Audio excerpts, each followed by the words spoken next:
बिस्मिल्लाहिर्रहमानिर्रहीम। आज का हमारा जो टॉपिक है वो है आवाज़ों की मदद से तोड़ जोड़ करना। अच्छा, आवाज़ों की मदद से तोड़ जोड़ करने में सबसे पहले हमें जिस रूल को फ़ॉलो करना चाहिए वो है कि हरूफ़ तहज्जी के बारे में मुकम्मल हमारा कॉन्सेप्ट क्लियर होना चाहिए। उसके बाद आ जाती हैं छोटी अशकाल।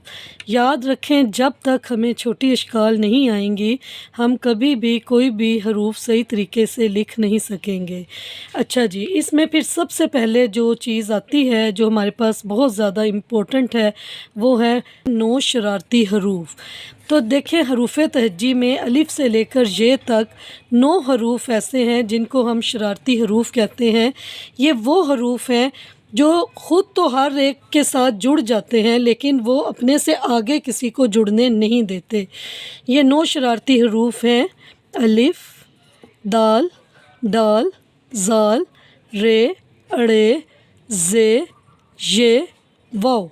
तो अब मैं आपको बताती हूँ कि इन 9 शरारती हरूफ का इस्तेमाल किस तरीके से हम अपनी ज़िंदगी में करते हैं। मिसाल के तौर पर ये देखें, ये हमारे पास लफ्ज़ है बे। बे, अलिफ, बे, बे अलिफ, बे को हम बोलेंगे ब, अलिफ उ।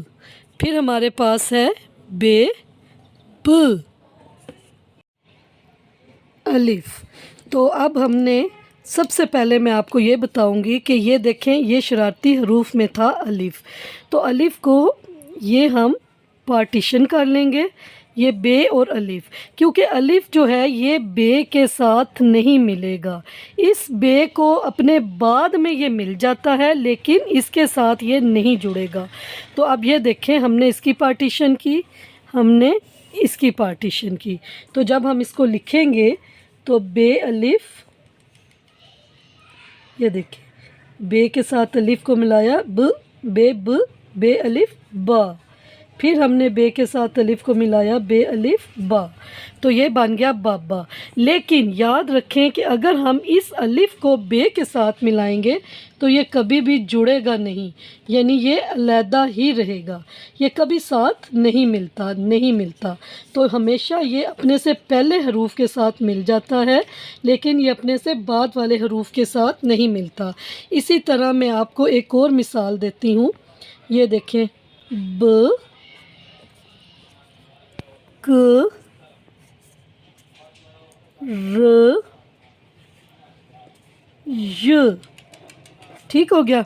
अब ये देखें कि इनमें हमारे पास शरारती हरूफ कौन सा है।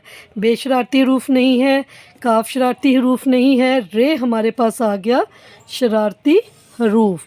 तो देखें बेटे, हम क्या करेंगे कि हम इन तीनों को मिला देंगे। ये हमारे पास बच गया। इसके बाद जो लफ्ज़ बच जाता है वो बाद में आ जाता है। अब ये देखें, जब हम इसको मिलाएंगे ब, क, र, तो उसके बाद ये देखें शरारती हरूफ पे आके स्टॉप हो गया। तो ये हमारा एक लफ्ज़ बन गया बकर, बकर। ठीक है। जब उसके बाद फिर हमारे पास बच क्या गया था, ये छोटी ये, तो ये हमारा लफ्ज़ बन गया बकरी। ठीक है। ये देखिए, अब ये जो रे है ये को अपने साथ नहीं मिलाएगा। ठीक है। अच्छा, इसके बाद हमारे पास लफ्ज़ आ जाता है तरबूज। ये देखें, त, र, ब, व, ज़। अच्छा जी, अब इसमें देखें हमारा शरारती हरूफ, अब आप देखें कौन सा है। रे हमारा शरारती है तो ये ते को अपने साथ मिला लेगा। वाव हमारा शरारती है, ये बे को अपने साथ मिला लेगा। जे हमारे पास शरारती है, इसके साथ कोई लफ्ज़ नहीं है, ये अलहदा ही रहेगा। तो हम इसको कैसे लिखेंगे, तर बू। बे के साथ जब वाव लग जाता है तो वो ऑटोमेटिकली साथ पेश की भी आवाज़ देता है, तर बू।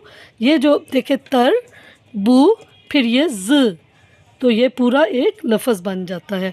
इस तरीके से अगर आप अपने बच्चों को सिखाएंगे तो आपको सिखाना बहुत आसान हो जाएगा। ये देखिए, अब यहाँ पे भी ये शरारती हरफ आ गया ना, तो ये हम इसकी पार्टीशन कर लेंगे, ये बन जाएगा सा। ये देखिए, ये भी शरारती है, ये भी शरारती है। तो हम क्या करेंगे, इसको हम डालेंगे रे।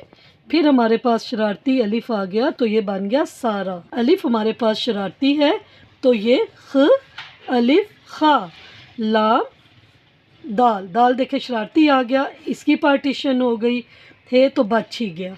तो इसलिए हम इसको मिलाएंगे तो बनेगा खे अलिफ के साथ मिलके बना खा, लाम और दाल के साथ मिलके बना लत, खालत, फिर आगे ये है जो बचा था खालदा।